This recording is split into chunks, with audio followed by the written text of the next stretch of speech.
吉野さん、こんにちは。こんにちは。今日は何を教えてくれるんでしょうか。今日は木工を始めてもう3年ぐらいになるんですけど、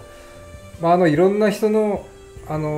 手助けがあって今こう成り立ってるんで、そのあたりをちょっと紹介をしながら、はいはい。その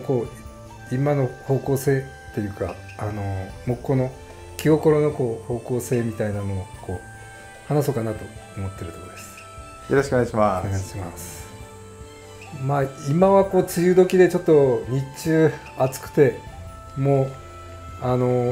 雨は降ってないんですけど、もうズボンもシャツもびっしょり濡れて大変な時期なんですけど、今日はちょっと木工の方の作業が入ったんで、木工をちょっと撮影して来てもらいました。で、最初は前紹介したトーチを作ってたんですけど、今はもういろんな注文が行ってきたり、自分で考えたりしながらやってるんですけど、やっぱその自分だけではできなかったなっていうのが今の実感で、プレートを作ってくれということで、作ったとこです。でそうやって自分の思いとしてはそういうこっちからの木材を使った製品を発信できる。でそういうものをいろんな形で使ってもらって、木材なりその林業なりが発信できたり、人が見て木で作ってるっちゃって思われると、なんか親しみ木に親しみを持ってもらえるとありがたいなと思って、頼まれたことはもう断らずにやってるところですね。でやっぱそういうその頼む人が自分の同級生なんですけど、役場に詰めて、今はもう自分で会社立ち上げてやってるんですけど、そういう人とのやっぱ連携ですかね。やっぱ諸塚のこれもそうなんですけど、諸塚の FFC っていう認証材なんですけど、それを使って作ってるんですけど、やっぱそうやって少しでも木の価値を高めて、いろんな形で木を使ってもらえるような、そういう場を俺たちも作っていこうと。でその藪沢君っていう方なんですけど、その方もやっぱそうやって諸塚を売っていこうという形で連携をしながらもうやってます。これだけじゃないんですけど、前に紹介したヒノキ風呂用の小さい輪っかにして切ったやつを風呂に浮かべてヒノキ風呂を考案したりとか、スピーカーみたいな木のスピーカーみたいなのを、ちょっとこれスピーカーかなっていうようなやつを作って、やったりとか、いろんな木材を主体にしたそういう製品をいろいろ考案しながら、また諸塚と提携しながらやっていこうっていう結びつきがあって、何回かは諸塚にも来てくれるんですけど、そうやって今全国でいろんなとこでこういう材料が使ってもらってますね。でやっぱ少しでも、自分の思いとしては少しでも木をアピールできたらな、林業をアピールできたらなっていうつながりの中でいろんな人たちと交流をしながらやってるとこですね。でこれもそうなんですけど、サーフウッドですね。これ名前もそうなんですけど、まずはこれは松浦さんと吉川さんがうまい具合に結びつけてくれてこういう製品を作ることができたんですが、自分としてはやっぱこうやって木のあるがままの形ですね。丸みがあったりとかって、こういう温かみがあったりとかっていうものを実際にその町場の人たちに届けて、木のありがた良さですかね、そういうのを分かってもらえたり、これどういうとこでできたっちゃろうかとか、どんなとこで育ったっちゃろうかっていうのを考えてもらいながら、林業って大切なもので、もう昔からずっと林業ってやってるんですけど、今はこうなんですかね、化学製品とかそういうのがこう主流になってきてるみたいなんですけど、今木材の方もだんだん見直されてきて、いろんな建物にも橋にも木材を使うようになってきております。だからまあ自分としては気心っていうあれを立ち上げて、でそういう木の製品なりそういう里山のものなりをこう届けられるように、そういう人たちとつながるように、一つのつながりとしてこういう製品を作っていくっていうのが一つの目的でやってます。でその中でこのネーミングのサーフードっていうキャラクターを考えてくれたこの諸塚出身の子で、もう何回も取りに来てこんな綺麗なパンフレットをこうちゃんと作ってくれたんですよね。でやっぱこのキャラクターはその鹿をイメージして、ビカクシダの角と鹿をこうなんかこういろいろこう似てるんじゃないかっていうのでこう考えて作ったみたいなんですけど、やっぱその子たちも諸塚、うちにはもう3年ぐらい前から撮影に来たいろいろデザインのことで協力し合ってるんですけど、やっぱりこう林業とか地域をこう一緒に巻き込んでそこから発信していこうっていうのがあって、これ一つ作るにももう 4,5 回来て撮影をして、それから作り上げてます。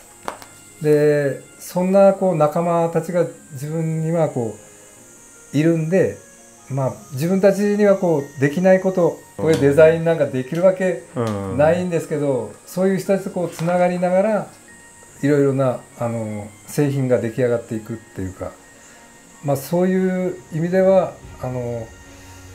気心もそういう感じでこう少しずつこう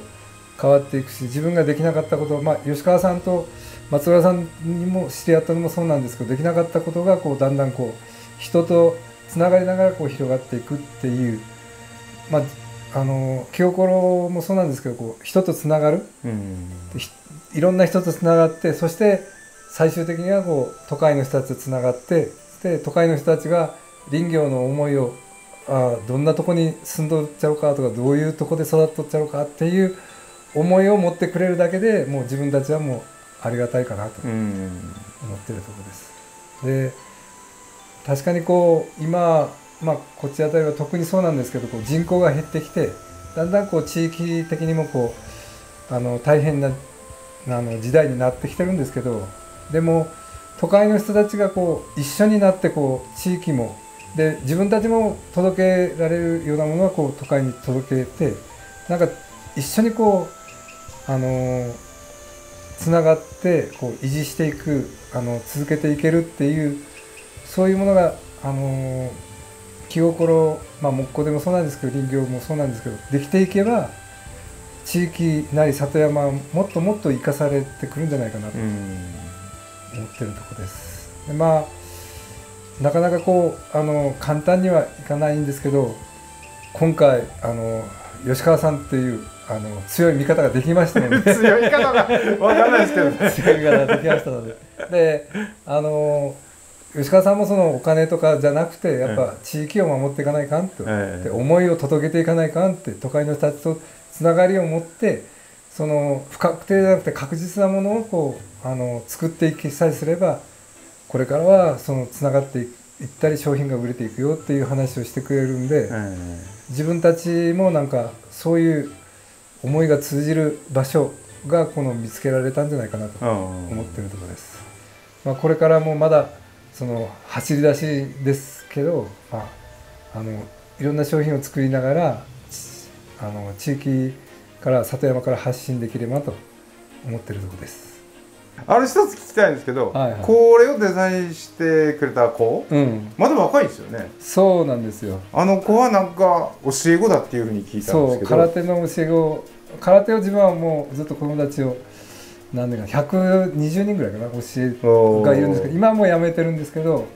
その子がこっちで仕事がしたいって帰ってきて、延岡の方の小野工房っていうデザインに入って、そしてもう3年目ぐらいかな、でこう初めて吉永林業にこうデザインを作ってくれた。なかなか可愛いですね。でこれはこれを買ってくれた人たちにシール、丸いシールなんですけど、シールとしてキャラクターを届けていっぱいいろんなところに貼ってもらえるかな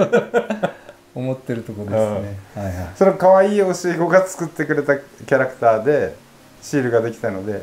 余計可愛いですよね。ですね。本当お前が作ったとかって最初言ったんですけど、俺が作ったとよって言ったから、でみんなに人気やっちゃわとかって言ったから、そうやっちゃうと、もうまだ 2,3 年ぐらいしかなってないんですけど、やっぱこういろんなことに興味を持ってるみたいで、美覚シダも松田さんからいただいてたやつがあるんですけど、それを持って帰って今育てているみたいですね。はいはい。なんかあれその美覚シダついでで、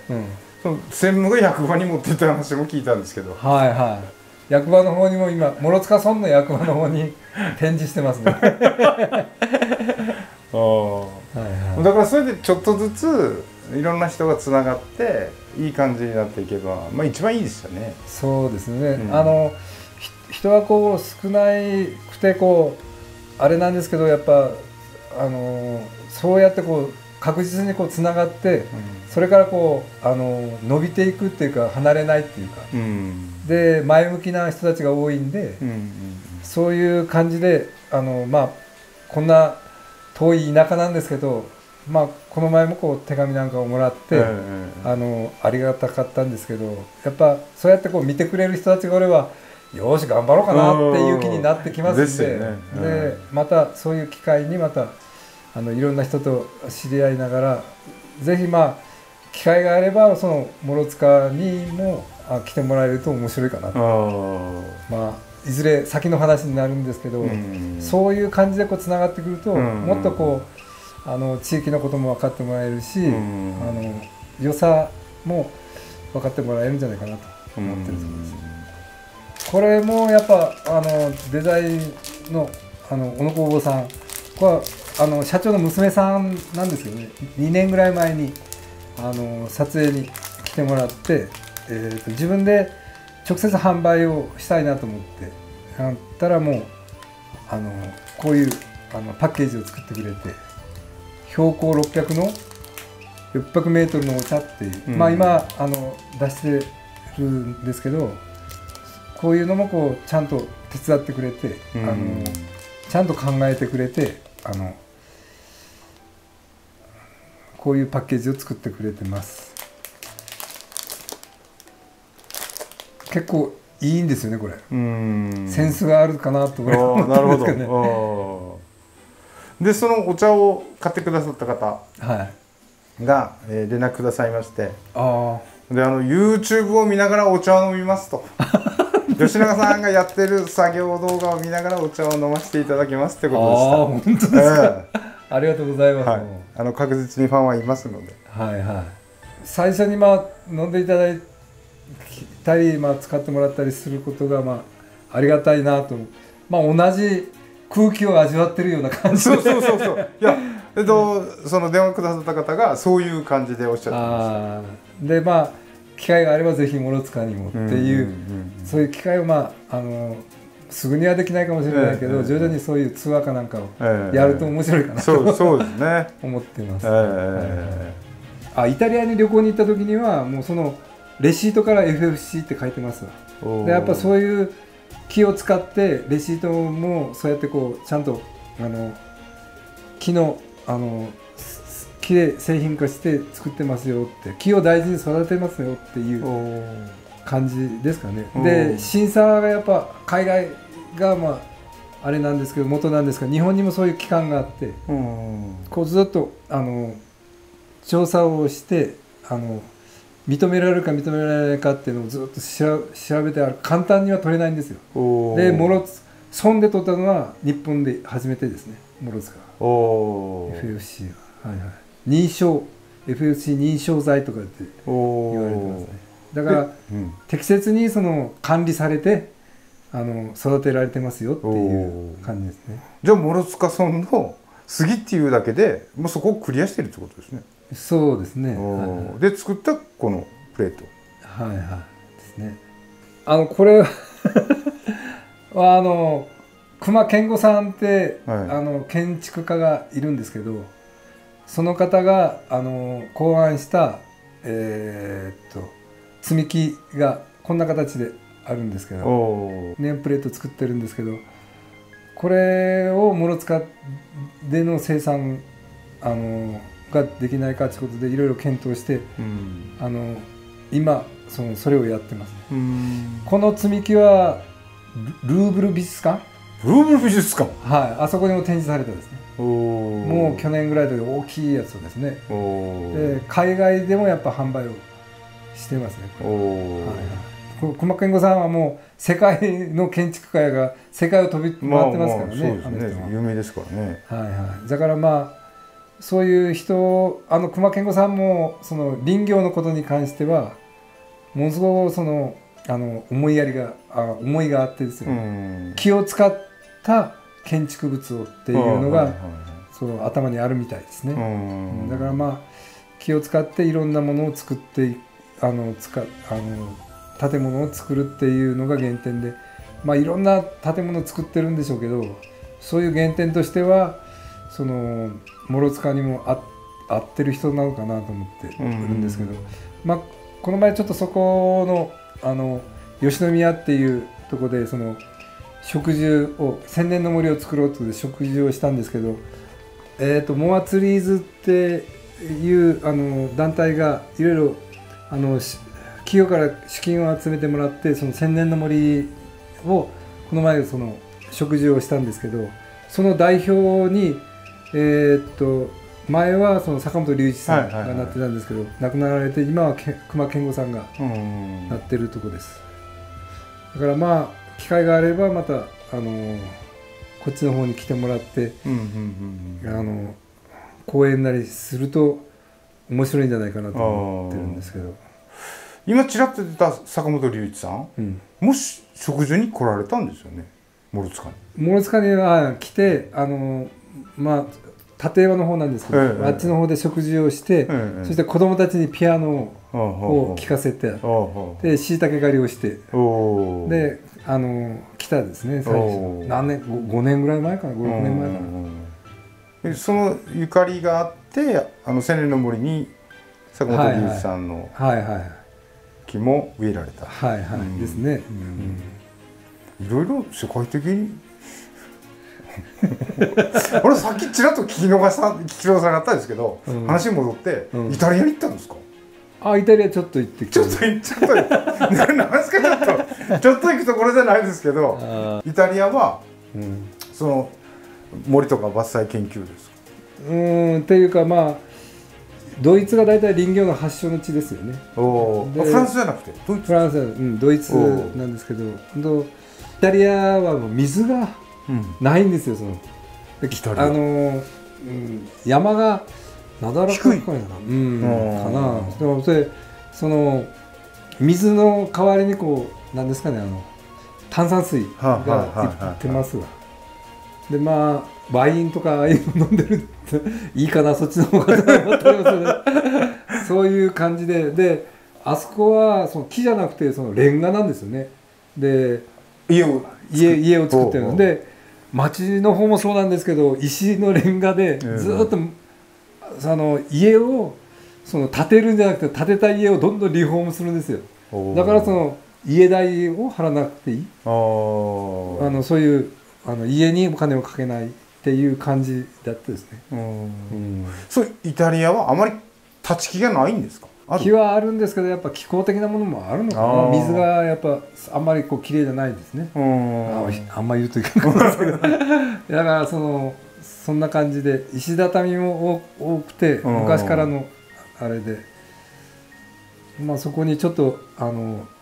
嫁さんと何人かこう諸塚村がそこ出資をして、で資金を貯めといて5、6人ぐらいで行こうということで行ってきたとこなんですけどね。イタリアもなんかこう泊まる民泊とかあったりしてですね。民泊でなかなかこういい豚を養ってて、バーベキューでもこう肉の塊を焼いて食べさせたりとか、いろんなこうあれがあったり、いろんな料理が魚料理とかあったりして、まあやっぱ楽しかったですね、あそこね。また行きたいねとは言ったけど、なかなか行けるもんじゃない。諸塚民泊ってあるんですか？諸塚はありますね。はいはい。もうですね。何か所かはありますね。はいはい。でまあログハウスもあるからですよ。ログハウスに泊まって、池の窪っていう、まあ冬でもなんですかね、ストーブなんかも置いてあるし、あったかいとこですし、夏は涼しいし、結構キャンプがこの頃流行ってるんで、キャンプ地もこういろいろ整備して諸塚はやってますね。トイレ電気までも差し込めばできるみたいなキャンプをして、そういうのも整備してやってます。じゃあまあ元気のある方はぜひ諸塚に来ていただいてですね、吉永さんとちょっと話をするといろんな裏話を聞くとそれも一つの楽しみですよね。でもお茶お茶を動画見ながらね飲んでみますっていう方は一度チャンスがあれば行ってみたいわと、そういうことをおっしゃってたんで、だからそうそう遠い未来じゃないような気もしますけどね。ちょっと諸塚さんの企画と話しておきましょう。ぜひ資金をちょっとあれでやっぱ動かしていかないかんですね。そうですもうその起爆剤ですから。ですね。じゃあ今日はどうもありがとうございました。ありがとうございました。